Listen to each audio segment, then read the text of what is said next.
Lord be with you. And with your spirit. A reading from the Holy Gospel according to John. Glory to you, O Lord.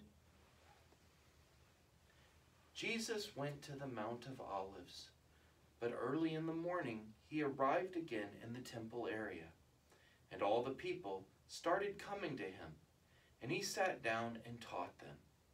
Then the scribes and the Pharisees brought a woman who had been caught in adultery, and made her stand in the middle. They said to him, "Teacher, this woman was caught in the very act of committing adultery. Now in the law Moses commanded us to stone such women.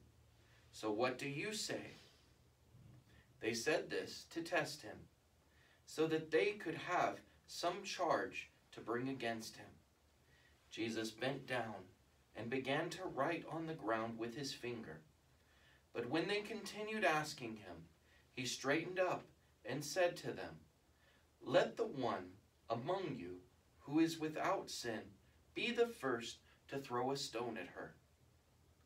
Again he bent down and wrote on the ground, and in response they went away one by one, beginning with the elders.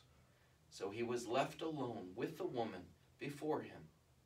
Then Jesus straightened up and said to her, "Woman, where are they? Has no one condemned you?" She replied, "No one, sir." Then Jesus said, "Neither do I condemn you. Go, and from now on, do not sin anymore." The Gospel of the Lord. Praise to you, Lord Jesus Christ.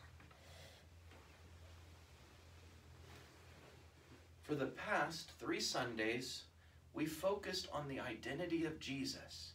We focused on who is this Savior, who is this Lord that is going to die for us. Today, things are turned around a bit, and they focus a little more on us. We have two stories about women caught in adultery. In both stories, there is a woman who was charged with being with someone other than their husband.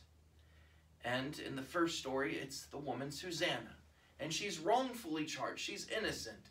There's 2 corrupt elders that are taking her to trial. In the second story, we have this woman caught in adultery. Many people believe, it's common belief, that it's Mary Magdalene. We aren't told for sure. But in this story, it's almost like it's Jesus as the one put on trial. If he says kill her, he's going against Roman law. If he says free her, he's going against the law of Moses. But in both cases, a righteous man sets them free. In the first, it's Daniel as a boy.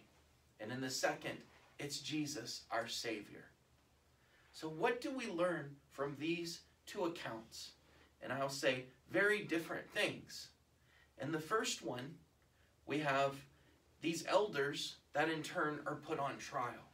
These elders that were really trying to get away with something. And it's almost like a murder mystery. And we're so happy. Both of these are like damsels in distress. I'm a knight in shining armor, old romantic sort of guy. So both of these stories are beautiful in that these women are saved. But in the first one, they're saved through logic, they're saved through Daniel. But the beauty of the first story is that the woman makes this choice. I would rather be true to God and die by the hands of man than to live my life in freedom and have this on my conscience. We have this righteous woman that is loyal to God above all things. In the second, we have Jesus putting the people on trial. So just as in the first, Daniel puts the elders on trial, in the second, Jesus puts the people on trial and starts writing on the ground. It never says what he puts on the ground, but many believe that it's the sins of the people. And the line is, "You without sin cast the first stone." In other words, if you're going to stone her for this terrible thing, look at yourself first.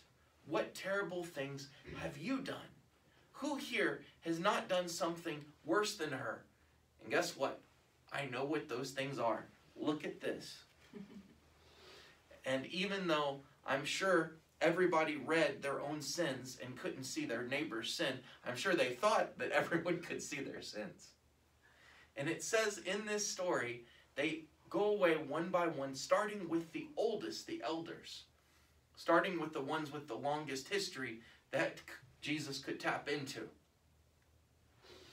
And really, we find one common theme to both of these stories. Do unto others as you would have them do unto you.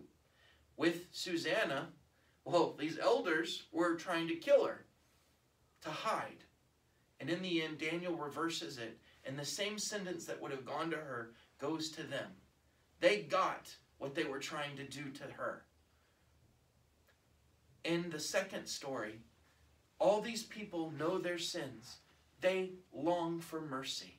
And Jesus says, if you want mercy for yourself, you have to show mercy to her. If you want God to be merciful to all of us, we must be merciful to each other. And they left one by one, and this woman was shown mercy. And we find ourselves in the place of these women. Again, all of us are sinners. But the good news is Jesus came for us to show us mercy. Jesus came for us to die for us that we can live. And I remember that old phrase, every saint had a past and every sinner has a future. God does not want our death. He wants us to live. He wants us to be converted. He wants us to be shown mercy if we cooperate. So in these last weeks, may we cooperate. May we show mercy to each other. May we come to God and tell him, look at all the good things I'm doing, Lord. Thank you for helping me do these so that you can show mercy to me. God love you.